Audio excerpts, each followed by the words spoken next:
So I'm on the main site. I have some partners at the bottom of the screen. And let's say I want to make a change to the website. I want to move these partners up. That's a layout in here. Now, this is all the menu structure. They've made a really simple kind of a jump feature where I can just type in some information and it'll jump me right to where I need to get to. In this case, it's a layout, and I know it's a layout of the homepage. And one of the real nice things is it's all widget based. So I don't have to know any kind of programming or anything else. I can literally just drag and drop those brands up to here, save and publish. You don't have to call anybody or ask somebody else to do that.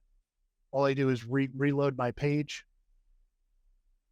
And as that reloads, you can see my partners are now up here rather than down at the bottom of the page. Now, you can also do the same kind of concept with products.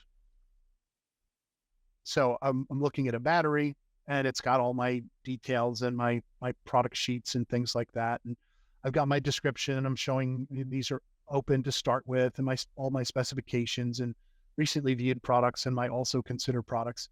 But I have a little white space over here and kind of the specifications are taking up a bunch of space. If I want to make changes to that, very easy. It's just another layout.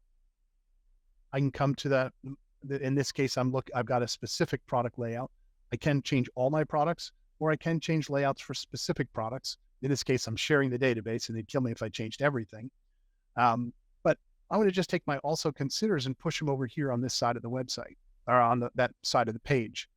And then if you recall my product specs, I want to load those collapsed. So I don't, people can open them up if they need them, but I don't want them to have to worry about them all the time. Save and publish.